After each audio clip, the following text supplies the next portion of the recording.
नमस्कार साथियों, मित्रों, मेरे प्यारे दोस्तों। मैं विक्रम गुजर द इंजीनियर्स क्लासेस के यूट्यूब चैनल पर आप लोगों का हार्दिक अभिनंदन, स्वागत, वेलकम करता हूं। यहां दोस्तों हम आज राजस्थान की कालीबंगा जो सभ्यता है उस सभ्यता के बारे में डिस्कस करेंगे। लेकिन कालीबंगा सभ्यता पढ़ने से पहले हमको थोड़ा सा सिंधु घाटी सभ्यता को देखना पड़ेगा, क्योंकि सिंधु घाटी सभ्यता के परिप्रेक्ष्य में ही हम कालीबंगा जो सभ्यता है उस सभ्यता को हम यहाँ पर देख पाएंगे। तो दोस्तों यहाँ सिंधु घाटी सभ्यता के बारे में थोड़ा सा हम डिस्कस करेंगे।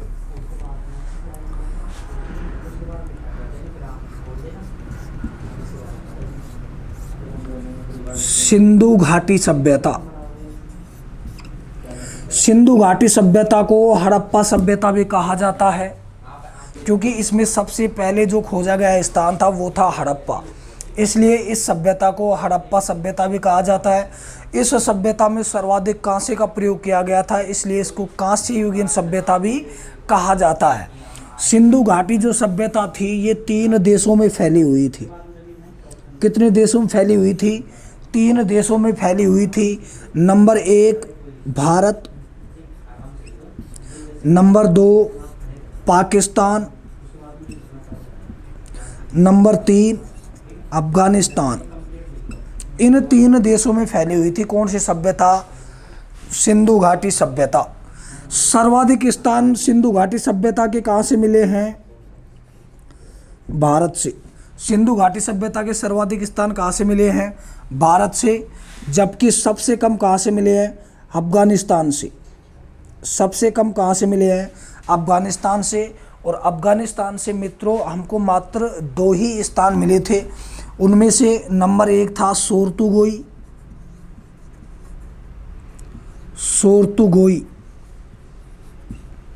और दूसरा स्थान था वो था मुंडीगाक।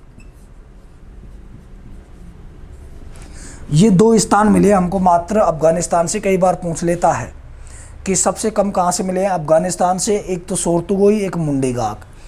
सिंधु घाटी सभ्यता में अब तक लगभग 1500 स्थलों की खोज हो चुकी है। कितने स्थलों की खोज हो चुकी है? 1500 स्थलों की खोज हो चुकी है। उसके बाद हम बात करें क्षेत्रफल की, तो क्षेत्रफल है लगभग कितना? लगभग अगर एनसीईआरटी को देखोगे तो लगभग 13 लाख वर्ग किलोमीटर है। वैसे 1299 है, इसका लगभग कितने? 13 लाख वर्ग किलोमीटर। अगर बात करें इसकी आकृति की कि सिंधु घाटी सभ्यता किस आकृति में फैली हुई थी, तो इसकी जो आकृति थी वो थी त्रिभुजाकार। कैसी आकृति थी? त्रिभुजाकार। सिंधु घाटी सभ्यता में आवास निर्माण में, किसके निर्माण में? आवास निर्माण में, आवास निर्माण में पकी हुई ईंटों का प्रयोग किया गया था। कैसी ईंटों का प्रयोग किया गया था? पकी हुई ईंटों का। जबकि कालीबंगा में कच्ची ईंटों का प्रयोग हुआ था, क्योंकि कालीबंगा सभ्यता ही हम आगे पढ़ेंगे। ये तो मैं आपको सामान्य जो बिंदु हैं वो बता रहा हूँ। सिंधु घाटी सभ्यता के विस्तार और देख लो इसका थोड़ा सा, फिर उसके बाद में हम आगे बढ़ते हैं। विस्तार के बारे में अगर डिस्कस करें दोस्तों, तो ये कौन सी दिशा है? उत्तर। ये कौन सी है? दक्षिण। ये कौन सी है? पूरब। और ये कौन सी है? पश्चिम। उत्तर से दक्षिण सिंधु घाटी सभ्यता का लंबाई थी 1400 किलोमीटर, और पूर्व से पश्चिम लंबाई थी इसकी कितनी? 1600 किलोमीटर। पूर्व से पश्चिम कुल कितनी लेंथ थी इसकी? 1600 किलोमीटर। और उत्तर से दक्षिण लंबाई कितनी थी? 1400 किलोमीटर। अब दोस्तों इसमें देखो उत्तरी बिंदु, दक्षिणी बिंदु बहुत बार पूछा गया है एग्जाम में कि उत्तरी बिंदु सिंधु घाटी सभ्यता का उत्तरी बिंदु कौन सा है? सिंधु घाटी सभ्यता का दक्षिणी बिंदु कौन सा है? तो हमेशा मित्रों एक बात याद रखना, जब कोई लड़की की शादी है, आपने देखा होगा ग्रामीण परिवेश से आप बिलोंग करते हो, शहरी क्षेत्र में भी देखा होगा, लड़की की जब शादी होती है तो लड़की की शादी में एक मांडा लगाते हैं। मांडा जो एक चौरी टाइप में होता है, जो विवाह का जो मंडप होता है उस टाइप का होता है। तो मांडा हमेशा कहाँ लगाते हैं हम? ऊपर। मांडा कहाँ पर होता है? ऊपर ही होता है, वो जो टोकरी से बंधी होती है। तो मांडा कहाँ होता है? ऊपर। मांडा कहाँ होता है? ऊपर। और ये कौन सी दिशा है? उत्तर। उत्तर कहाँ है? ऊपर। तो ऊपर का कौन सा हो गया? मांडा। क्या हो गया? मांडा। अर्थात ये मांडा कहाँ पर है? जम्मू कश्मीर में। कहाँ पर? ये जम्मू कश्मीर में। नदी कौन सी है यहाँ? चिनाब। कौन सी नदी है? चिनाब। तो सिंधु घाटी सभ्यता का उत्तरी बिंदु कौन सा है? मांडा। कहाँ पर है? जम्मू कश्मीर। कौन सी नदी पे? चिनाब। नीचे देखो, दक्षिण देखा, दै का मतलब दैमाबाद, दैमाबाद, दै फॉर दक्षिण और दै फॉर दैमाबाद। और ये कहाँ पर है? महाराष्ट्र में। कहाँ पर है दोस्तों? महाराष्ट्र। और महाराष्ट्र नदी कौन सी है? गोदावरी। कौन सी नदी है? गोदावरी नदी के किनारे। अब देखो, लड़की है, शादी हो गया, मांडा लग गया। दूसरे रोज जब लड़की विदा होती है अपने ससुराल, जब उसको छोड़कर आते हैं लड़की को, तो लड़की बहुत भयंकर तरीके से रोती है। परिवार से देखो बिछड़न ऐसा ही होता है, परिवार को छोड़कर अगर वो दूसरे परिवार में जा रही है बेचारी, तो देखो सभी रोते हैं। अगर हम अपने घर को छोड़कर परमानेंट किसी दूसरे घर में जाएं, परिवार के सदस्यों को छोड़कर, तो रोना जायज़ है। तो लड़की बहुत जोर जोर तरीके से रोती है तो लड़की की आंखों में क्या आते हैं? आंसू। क्या आते हैं? आंसू। आ और सू, क्या आ गए? आंसू। आ का मतलब हो गया, आ का मतलब क्या हो गया? आलमगीरपुर। आ का मतलब क्या हो गया? आलमगीरपुर। और ये कहाँ पर है? मेरठ यूपी में। मेरठ यूपी। और नदी कौन सी है? ये हिंडन। कौन सी नदी है? हिंडन नदी है। आ का मतलब आलमगीरपुर और सो का मतलब हो गया सुतकांगे डोर। सुतकांगे डोर। और ये सुतकांगे डोर कहाँ पर है? बलूचिस्तान, पाकिस्तान। बलूचिस्तान। और यहाँ पर नदी कौन सी है? तो नदी है दोस्तों दास्क नदी। ये हो गया इस सभ्यता का विस्तार। सिंधु घाटी सभ्यता में सर्वाधिक माता की पूजा की जाती थी, इसलिए सभ्यता को मातृ सत्तात्मक सभ्यता भी कहते हैं। इस सभ्यता के जो लोग थे वो द्रविड़ प्रजाति के थे। कौन सी प्रजाति के थे? इसमें जो निवास करते थे द्रविड़ प्रजाति के लोग थे, जो भूमध्य सागरीय प्रजाति है एक, जिसको द्रविड़ जाति के नाम से भी जाना जाता है। इसी सभ्यता का एक पार्ट है कालीबंगा। बहुत ही इम्पोर्टेंट है राजस्थान के एग्जाम की दृष्टि से। बहुत बार सेकंड ग्रेड आरपीएससी में भी पूछा है। आरपीएससी के तीनों ग्रेडों में आ चुका है, फर्स्ट ग्रेड, सेकंड ग्रेड और थर्ड ग्रेड। प्लस में बीएसटीसी में पूछा है बहुत बार कालीबंगा से। राजस्थान पुलिस में पूछा है, आईएन जेईएन के पेपर में पूछा है, पटवार के पेपर में पूछा है, लैब असिस्टेंट के पेपर में पूछा है। कुल मिलाकर ये है कि राजस्थान के जितने भी तमाम एग्ज़ाम हैं उन एग्ज़ाम में कालीबंगा सभ्यता से क्वेश्चन आते हैं। अगर हम राजस्थान की प्राचीन सभ्यताओं की अगर हम बात करेंगे तो सबसे पहला क्वेश्चन ही यहीं से निकल कर आता है, कालीबंगा से। उसके बाद में हाड़ सभ्यता है, गणेश्वर सभ्यता है, वहाँ से क्वेश्चन आता है।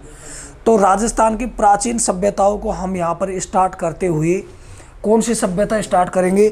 कालीबंगा। कौन सी सभ्यता? कालीबंगा सभ्यता पढ़ेंगे दोस्तों हम यहाँ पर। मैं ना पढ़ सका उसकी आंखों में सच्चाई। मैं ना पढ़ सका उनकी आंखों में सच्चाई। मैं ना पढ़ सका उसकी आंखों में सच्चाई। उनमें बहुत जाला था, उनमें बहुत जाला था। और उसे मोहब्बत भी होती तो कैसे होती जनाब, और उन्हें मोहब्बत भी होती तो कैसे होती जनाब, क्योंकि उनका दिल ही काला था। काले पर स्टार्ट होगी कालीबंगा सभ्यता। तो मैं इसको मिटा देता हूं दोस्तों, और अपने यहाँ स्टार्ट होगी कालीबंगा सभ्यता। और कालीबंगा सभ्यता को कहानी के माध्यम से, एक स्टोरी के माध्यम से इसको याद रखेंगे, और कोई इसका जरिया बिल्कुल भी नहीं है। जिस तरीके से कालीबंगा सभ्यता आपको पढ़ने के बाद में बहुत ही इजी हो जाएगी। और राजस्थान के एग्ज़ाम, जब हम किसी भी सेक्टर के एग्ज़ाम देंगे राजस्थान परिप्रेक्ष्य में, तो उसमें हमको प्रॉब्लम नहीं आएगी। राजस्थान की जो कालीबंगा सभ्यता से रिलेटेड जितने भी क्वेश्चन आएंगे वो हम तुरंत हल कर देंगे। तो यहाँ एक लड़की है, सुंदर है, सुशील है, टिकाऊ है। सुंदर, सुशील, टिकाऊ, और उस लड़की का नाम है काली। क्या नाम है? काली। काली की शादी कर दी मित्रों। शादी की उम्र होगी 18 साल की होगी। वो कहना 21 रो छोरो 18 री छोरी तभी बंधे भ्यावरी डोरी। 18 साल की हो चुकी है साहब काली। काली की कर दी शादी। शादी करने के बाद में ये क्या बन गई? बीबी। क्या बन गई दोस्तों? बीबी। और बीबी किसकी बनी? ये बीके की। किसकी बीबी बनी? बीके की।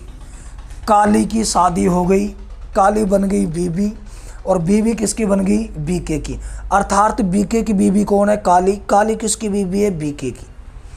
बीके आप किसान आदमी था बेचारा, जमींदार आदमी था, अपने खेतों में काम करता था, टाइम पास करता था, अपनी दैनिक दिनचर्या में मस्त रहता था, खेतों में जाता अपने ऊँटों के साथ। पहले प्राचीन काल में क्या हुआ करता था, प्राचीन क्या अब तक, मतलब ये मान लो कि 2005 तक, 2004-5 तक खेतों को लोग ऊँटों से जोतते थे। आज भी बहुत सारे गांव आपको ऐसे मिल जाएंगे जहां खेतों में बुआई जुताई ऊँट और बैल से आज भी हो रही है।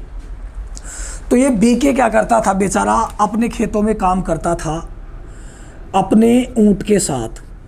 किसके साथ? अपने ऊँट के साथ।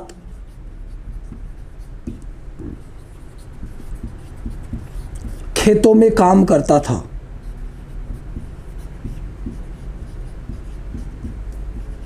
खेतों में काम करता था। एक दिन अचानक भूकंप आया। क्या आया? भूकंप। आपको पता है कि भूकंप तो अचानक ही आता है, कह के थोड़ी आता है कि मैं आ रहा हूँ, साइड में हो जाओ भाई मैं आ रहा हूँ। मौत कभी भी कह के नहीं आती कि मैं आ रही हूँ।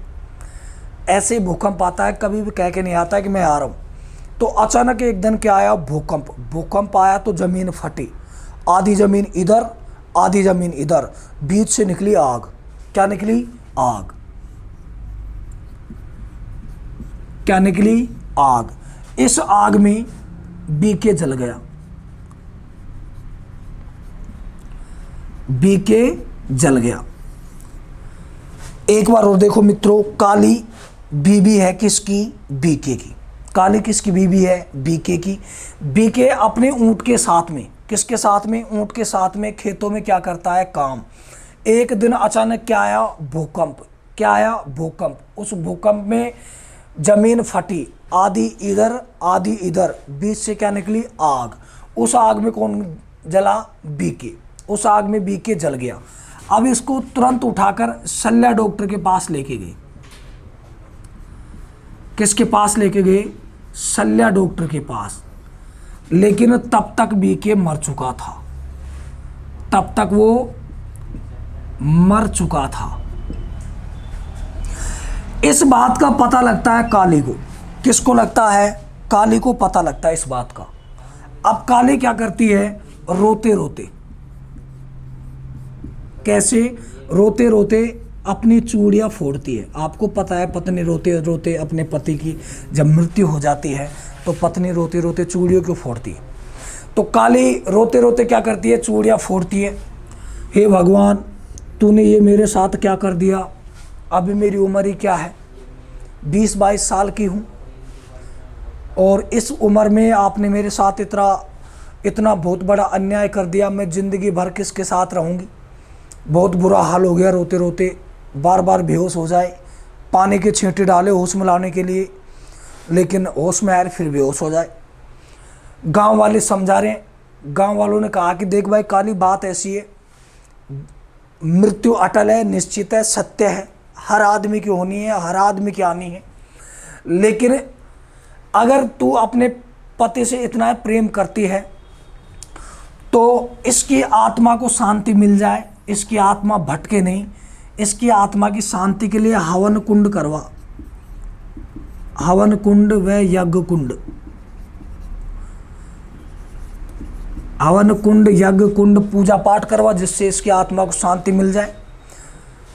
तभी आपका ये माना जाएगा कि हाँ भाई बहुत ज़्यादा प्यार करते हैं। क्रियाक्रम करवाए, इस आदमी के अच्छे से क्रियाक्रम करवा दे। क्रियाक्रम करवाएगी तो हवन और यज्ञ कुंड करवाने पड़ेंगे, और रोना धोना बंद करवाए। जैसा भी है हम तेरे साथ हैं। अगर तू आधी रात में भी अगर किसी प्रकार की कोई प्रॉब्लम होगी तो हम खड़े मिलेंगे तुझे। तो इनकी काली, ये जो काली थी, काली ने अपने पति की आत्मा की शांति के लिए क्रियाक्रम करवाए, और क्रियाक्रम में क्या करवाए थे, यज्ञ कुंड व हवन कुंड करवाए थे। तो ये थी एक छोटी सी स्टोरी, बहुत ही शॉर्ट समय में बहुत ही जल्दी याद हो जाएगी। साथियों, मित्रों, दोस्तों, मेरे आराध्य देवताओं, देखो बोर्ड पर, मेरी तरफ मत देखो, बोर्ड पर देखो, कौन सी सभ्यता है, कालीबंगा सभ्यता। काली किसकी बीवी है, बीके की। बीके अपने खेतों में किसके साथ काम करता है, ऊंट के साथ। एक दिन अचानक क्या आया, भूकंप। भूकंप में जमीन फटी, आधी इधर और आधी इधर, बीच से क्या निकली, आग। उस आग में कौन जल गया, बीके। अब बीके जला तो तुरंत उठाकर किसके पास ले गए, शल्य डॉक्टर के पास में। लेकिन डॉक्टर के पास लेके गए, तब तक बीके मर चुका था। अब उसकी पत्नी काली रोते रोते क्या फोड़ रही है, चूड़ियाँ। गाँव वाले समझा रहे हैं उसको बाहर रोना धोना बंद कर, और इस आदमी की आत्मा को शांति मिल जाए, इसलिए आपको क्या करवाने पड़ेंगे, क्रियाक्रम। अब उसने क्रियाक्रम करवाए, तो क्रियाक्रम में क्या बनवाए, हवन कुंड और यज्ञ कुंड। अगर ये कहानी अगर आपको याद होगी तो दोस्तों, कालीबंगा सभ्यता आपको कंप्लीट याद हो चुकी है। कुछ नहीं करना, सिर्फ इसका पोस्टमार्टम करना है इसका। देखो, काली का मतलब हो गया दोस्तों, क्या हो गया, कालीबंगा। काली का मतलब कालीबंगा। बीबी का मतलब बीबी लाल, बीवी लाल, अर्थात बीवी लाल का फुल फॉर्म होता है ब्रजवासी लाल, ब्रजवासी लाल, ब्रजवासी लाल। बीके थापर, बीके थापर, और बीके थापर का फुल होता है बाल कृष्ण थापर,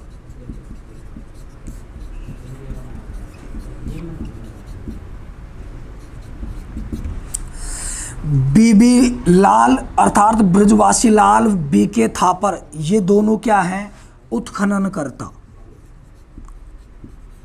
क्या ये दोनों उत्खनन करता है, कौन सी सभ्यता के, कालीबंगा की। कालीबंगा सभ्यता के उत्खनन करता कौन है, बीके थापर और बीबी लाल।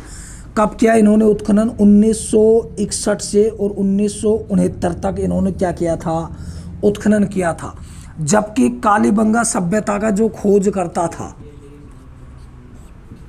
कौन खोज करता, वो था अमलानंद घोष।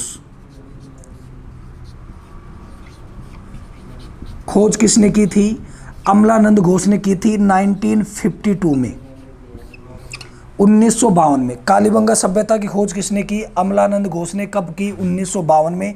जबकि खोजकर्ता कौन है, बीबी लाल और बीके थापर। कब की इन्होंने उत्खनन। उत्खनन का मतलब होता है खुदाई कार्य करना, खुदाई करना। कब की, 1961 से 1969 तक। अब बात करते हैं, इसको मैं थोड़ा सा मिटा देता हूं दोस्तों। देखो इधर, अपने खेतों में काम करता था। खेतों का मतलब देखो, जुते हुए खेत के प्रमाण कहां से मिले हैं दोस्तों, कालीबंगा से। बहुत बार पूछा है इस क्वेश्चन को। जुते हुए खेत के साक्ष्य, प्राचीनतम साक्ष्य किस सभ्यता से मिले हैं, कालीबंगा से। बहुत बार पूछा है। जुते हुए खेत के प्रमाण, खेत के प्रमाण कहां से मिले हैं, कालीबंगा सभ्यता से। जुते हुए खेत के प्रमाण कालीबंगा सभ्यता से मिले हैं। और एक साथ दो फसल, एक साथ दो फसल उगाने के प्रमाण भी यहां से मिले हैं। जैसे गेहूं जो है, गेहूं, चना, सरसों वगैरह है, ये एक साथ डबल फसल उगाने के प्रमाण भी कहां से मिले हमको, कालीबंगा से मिले हैं। भूकंप के प्रमाण कहां से मिले हैं, कालीबंगा से। पता कैसे लगा कि भूकंप है, तो पता ऐसे लगा गुरुजियों, जब खुदाई का कार्य किया गया तो जो दीवारें होती है, जैसे ये कमरा है, कमरे की जैसी दीवारें, इन दीवारों के ऊपर दरार मिली है। एक कमरे, अब अगर एक मकान में दरार मिले तो हम ये सोचे कि हो सकता है ये मकान में कमी है, इसके निर्माण में कमी है, इसमें जो सीमेंट वगैरह जो जिस चीज़ का उपयोग किया गया है उसकी कमी है। लेकिन इस कालीबंगा सभ्यता के तमाम अगर मकान हैं उनमें दरारें मिले, तो फिर जो भूगोलवेता थे, पुरातात्विक स्थल के जो ये लोग थे, इन्होंने डिसाइड किया कि ये भूकंप आया था यहाँ पर और ये भूकंप की दरारें थी, अर्थात लगभग सभी आवास थे उनमें क्या मिली थी, दरारें। दरारें मिलने के कारण क्या प्रमाण माना था, भूकंप। आग का प्रमाण कहाँ से मिला है, आग के प्रमाण, तो आग के प्रमाण भी हमको कालीबंगा सभ्यता से मिले हैं। अग्नि के प्रमाण कहाँ से मिले, कालीबंगा से मिले हैं। शल्य चिकित्सा के प्रमाण कहाँ से मिले हैं, कालीबंगा से। शल्य चिकित्सा के प्रमाण, यहां से एक खोपड़ी मिली है हमको, एक आदमी की खोपड़ी मिली है, उसमें 6-7 छेद मिले हैं हमको, छेद। उस छिद्रों के आधार पर पता लगाया गया कि यहाँ शल्य चिकित्सा का पहले प्रयोग किया जाता था। शल्य चिकित्सा में क्या होता है, बड़े बड़े सुई होते थे, उनको गर्म करके किया जाता था। जैसे अपने घर में माता होती है, चाची वगैरह होती है, जो भी परिवार में अपनी महिलाएं होती हैं, वो घर पर जैसे ऊन का कोई कार्य करती है ना, ऊन की जैसे जर्सी वगैरह बनाती हैं, स्वेटर वगैरह बनाती हैं, या फिर ऊन का ये दस्ताने वगैरह बनाती हैं, तो वो ऊन होती है, उसमें बड़े बड़े सुई होते हैं, उन सुई को यूँ होती रहती है। तो वो शल्य चिकित्सा पत्ती में ऐसे ही जो सुई होते थे उनका प्रयोग किया जाता था। तो यहाँ से एक कपाल मिला है हमको, खोपड़ी मिली है, उसमें 6-7 छिद्र मिले हैं, उनके आधार पर शल्य चिकित्सा का हमने प्रमाण माना है। रोते रोते क्या फोड़ते हैं, चूड़ियाँ, और चूड़ियाँ काले रंग की चूड़ियाँ यहाँ से मिली है, काले रंग की चूड़ियाँ, अर्थात काले रंग की चूड़ियों के अवशेष हमको कहाँ से मिले हैं, कालीबंगा सभ्यता से मिले हैं। हवन कुंड और यज्ञ कुंड के प्रमाण कहाँ से मिले हैं, कालीबंगा से मिले हैं। यहाँ पर 7 अग्नि वेदिकाएँ मिली हैं, जो हवन कुंड के प्रमाण हैं वो 7 तरीके के मिले हैं, यहाँ पर 7 हमको मिले हैं। तो ये थी दोस्तों कौन सी, कालीबंगा सभ्यता। अब देखो जो कालीबंगा सभ्यता है, इसको अन्य और किस नामों से जाना जाता है, इसको गरीबों की बस्ती, गरीबों की बस्ती कहा जाता है, इसको दीनहीन बस्ती कहा जाता है।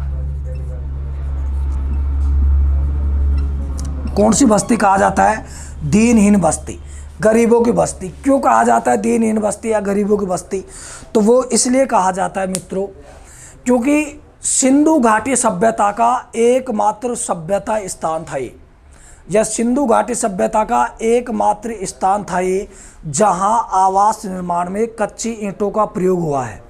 बाकी तमाम जितने भी स्थान थे उन सब में पकी हुई ईंटों का प्रयोग हुआ था। कच्ची ईंटों का प्रयोग होने के कारण इसको गरीबों की बस्ती या दीनहीन बस्ती कहा गया है। आप सीधा सा देसी जो अंदाज होता है गाँवों का, सीधा सा फंडा याद रखो, जिसके अच्छी आलीशान बंगला है वो अमीर है, और जिसके कच्चा मकान है, जिसके घर अच्छे नहीं है वो गरीब है। तो गरीबों के क्या होते हैं, कच्चे, तो कच्चे ईंटों का प्रयोग हुआ था, इसलिए इसको गरीबों की बस्ती कहा जाता है या दीनहीन बस्ती कहा जाता है। और दूसरी अगर इसमें बात करें कालीबंगा सभ्यता में, तो डॉक्टर दशरथ शर्मा ने, याद रखना दोस्तों, बहुत सारे टीचर्स हैं जो दयाराम साहनी बताते हैं, वो बिल्कुल गलत है।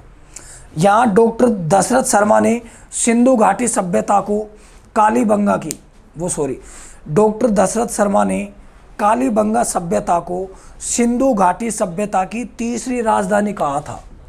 क्या कहा था, तीसरी राजधानी। सिंधु घाटी सभ्यता की तीसरी राजधानी कौन सी है, कालीबंगा। जबकि पहली राजधानी थी हड़प्पा, दूसरी राजधानी थी मोहनजोदड़ो,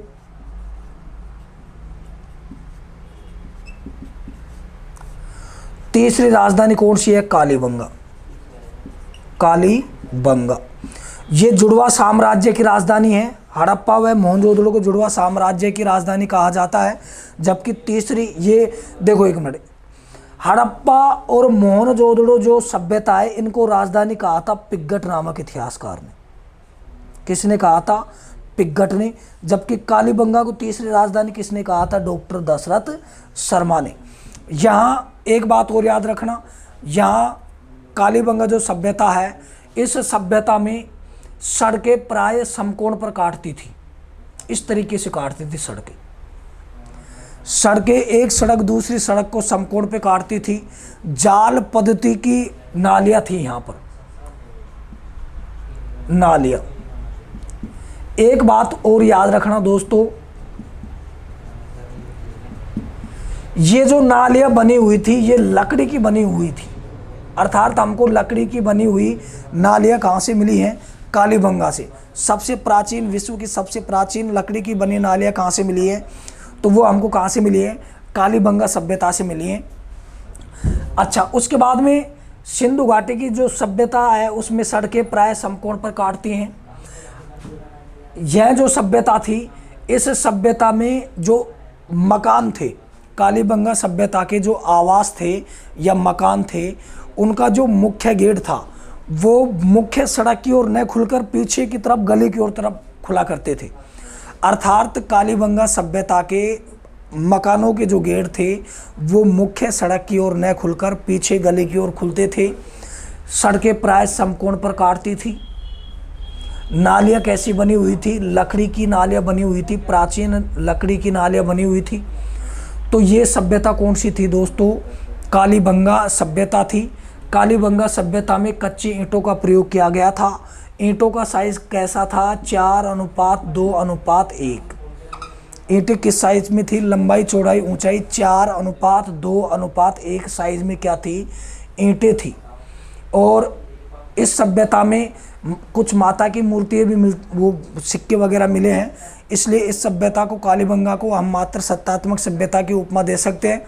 कालीबंगा सभ्यता में कांसा भी मिला है हमको, इसलिए कालीबंगा को कांस्य युगीन सभ्यता की श्रेणी में भी रख सकते हैं। वैसे और बाकी जो सभ्यता है वो दोस्तों हम आगे पढ़ते चलेंगे। ये पहला पार्ट था प्राचीन सभ्यताएं राजस्थान की। आप लोगों का प्यार बरकरार रहना चाहिए, आप लोगों का साथ बरकरार रहना चाहिए। नहीं तो फिर अगर प्यार नहीं रखोगे, आप लोग साथ नहीं रखोगे तो ज़बरदस्ती आपको भान दिया जाएगा, आपका प्यार फिर ज़बरदस्ती लिया जाएगा। इसलिए दोस्तों हमेशा प्यार बना के रखना, आप लोगों का साथ ही हमारी ताकत है। और बाकी इसका जो कालीबंगा सभ्यता है कंप्लीट हो चुकी है। प्राचीन सभ्यताओं में आर्य सभ्यता या गणेश्वर सभ्यता, कोई सी सभ्यता है वो हम आगे उठा लेंगे। तो आज का टॉपिक अपना यहीं पर विराम लेता है। जय हिंद साथियों। कोरोना महामारी फैली हुई है, कोविड-19, बचाव रखना है, खुद का बचाव करना है, प्लस में परिवार का बचाव करना है। हम सुरक्षित है तो परिवार सुरक्षित है, और परिवार सुरक्षित है तो देश सुरक्षित है। जय हिंद साथियों, वंदे मातरम, जय श्री राम।